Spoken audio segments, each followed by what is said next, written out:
Chase Elliott lands a major new sponsor. The ARCA race at Daytona just got a bit more interesting, and the teams battle NASCAR in court once again.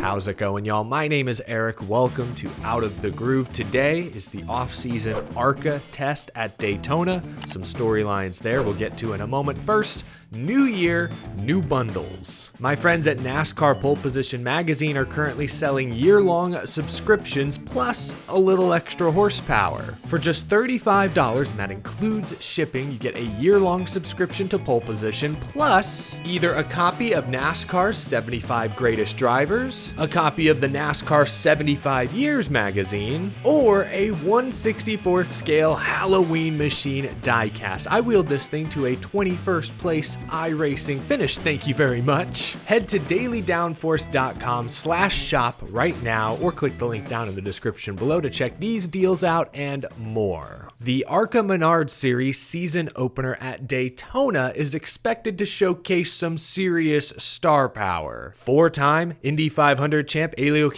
says he will enter the race to help prepare for his Daytona 500 effort. He is participating in today's open test, as is Catherine Legg. Pretty cool to see, and when you scan the extensive list of more than 70 drivers participating today, you'll also see some interesting ones like Cletus McFarland, aka Garrett Mitchell. He is on the list. We talked about 16-year-old Brent Cruz earlier this week, Toyota prospect. He's testing. I could go on and on. The list is pretty extensive. Great opportunity for young drivers to get a taste of 2.5 miles, close to 200 miles per hour. Now, that kind of speed and size shouldn't faze Helio Castroneves, but great chance for him to shake things out in a stock car for a change. Now, Corey Day, 19-year-old Chevy driver, is also participating in today's ARCA Daytona test, and he also officially announced a Hendrick Motorsports development deal. According to today's press release, the deal was signed in December. Corey Day will make select Trans Am, ARCA,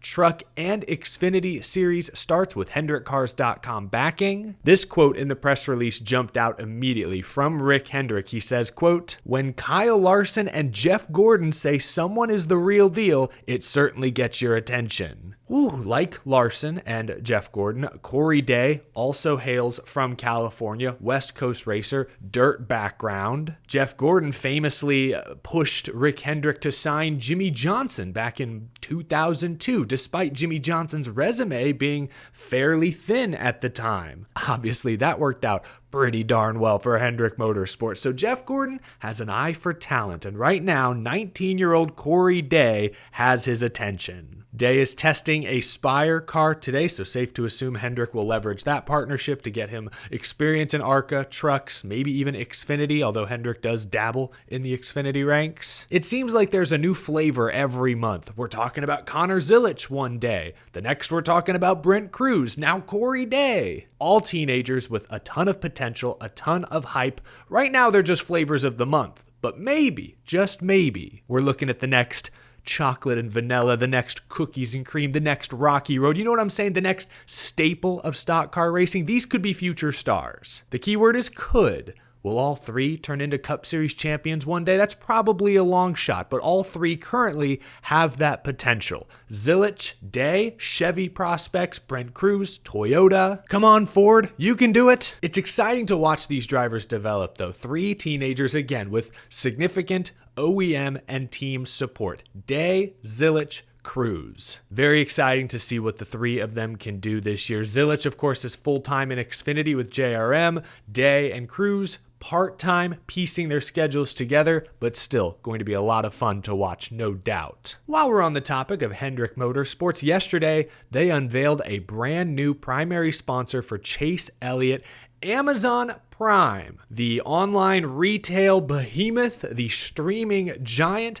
They will be the primary sponsor for Chase Elliott, no pun intended, for select races in 2025. This is a multi-year deal meant to promote NASCAR's introduction to the streaming world. First off, good-looking car, a lot of blue, but simple, recognizable logo. I like it. Second, Amazon Prime Video will be exclusively streaming all Cup practice and qualifying sessions the first half of this year, minus the Clash, the All-Star Race, and the Daytona 500. Those will be on the Fox family of networks. Amazon's first race broadcast will be the Coca-Cola 600 on Memorial Day weekend. This will be fascinating to watch if you're into the business media side of stock car racing. NASCAR chased the most money possible when negotiating this new TV contract. As a result, there are 4 major companies with rights to broadcast NASCAR Cup Series races this year. We have 5 races exclusively streaming on Amazon. It's a dramatic departure from the status quo. Fox and NBC, races on traditional network television, some behind a paywall on cable. NASCAR secured the largest possible bag for the entire industry, but it may come at the expense of viewership, at least early on. Fewer races on major network television, that's going to hurt overall numbers. 5 races exclusively streaming on Amazon Prime? I would not be surprised if those races, again, at least at first, struggle to hit the 2 to 3 million viewership mark that most Cup events average. But I could be wrong. Amazon's sheer numbers are mind-boggling. There are an estimated 180 million Americans subscribed to Amazon Prime. By contrast, only 68 million Americans still subscribe to cable, which is FS1, USA Network. Amazon has been streaming Thursday night football NFL games the past few years, and in 2024, viewership is up 38% over what it was in 2022, just 2 seasons ago. Near 40% increase in less than 2 years. That tells me sports on Prime is catching on. This was interesting as well. I was doing some research. Per Nielsen, the average age of a Thursday night football Amazon Prime viewer is 49 years old. That is apparently 7 years younger than the average age of an NFL viewer on other networks like CBS or Fox. So Amazon not only is massive, is actually growing as opposed to cable subscriptions, it's also younger than traditional TV demographics. That's why I say it could hurt NASCAR in the short term. NASCAR's TV viewership skews much older than most other major sports. But long term, this is a 7+ year deal. This could be exactly what NASCAR needs to reach younger audiences, to become more relevant again, more relevant to sponsors. The cable industry is struggling, could be on their last breath. By the end of this NASCAR TV contract, cable may be waving the white flag. Dipping their toe into streaming with a behemoth like Amazon Prime is not a bad way to go. And I'm glad that Amazon is already promoting NASCAR. I've seen NASCAR ads while watching Thursday night NFL games, sponsoring Chase Elliott, the sport's most popular driver.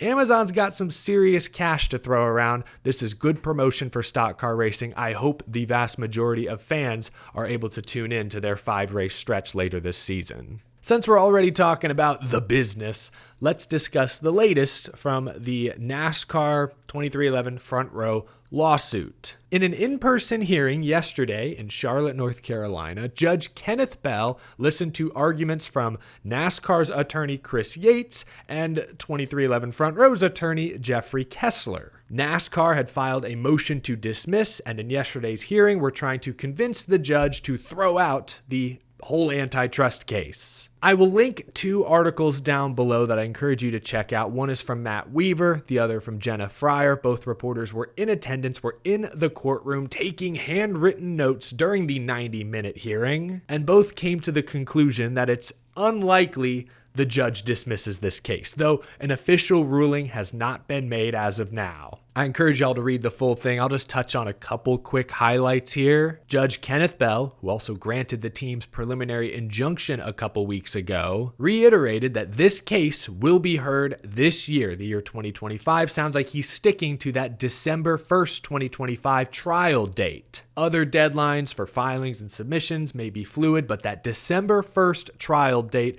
sounds pretty set in stone. I read a couple of interesting quotes from NASCAR's side of the aisle. For one, they reportedly admitted that they would be completely fine if the charter system went away. they would be happy if the Cup Series reverted back to a similar model that the Xfinity and Truck Series currently utilize. Thought this was also interesting. I read that NASCAR argued that the teams dictated much of the charter agreement, and NASCAR's attorney compared the teams to a cartel. It doesn't sound like this argument was very effective. It did not resonate with the judge. From what I read, they were mostly retreading old ground. There was some new stuff about money and about how the teams being granted their injunction could impact payouts for the 2025 season, but mostly this hearing was just a chance for 2311 Front Row and NASCAR to verbalize the arguments we've already heard to the judge. And remember, Judge Kenneth Bell is still relatively new to this case. Originally, the case was being overseen by Judge Frank Whitney, but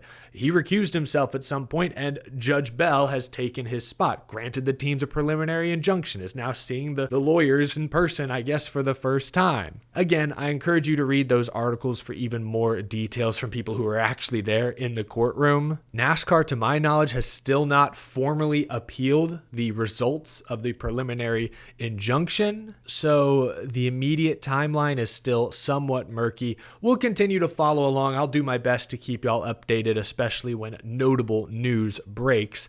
But that's going to do it for today's episode, y'all. Thank you so much for tuning in. Before we go, I do want to express my deepest sympathies, send my thoughts, my prayers to everyone in Southern California impacted by these fires that seemingly continue to rage out of control, are sprouting up left and right. The images, the videos I've seen on social media are terrifying, horrifying stuff. The destruction is unbelievable. I hope those of you watching who are from Southern California or still live in the Los Angeles area, I hope you're doing well. I hope you're staying safe. I am wishing you nothing but the best. Very scary stuff out in California. Just want to wrap up this episode by acknowledging that. I do appreciate y'all watching this video. Cars on track today at Daytona. It's the ARCA Menard series, but still shows us that the season is not far off.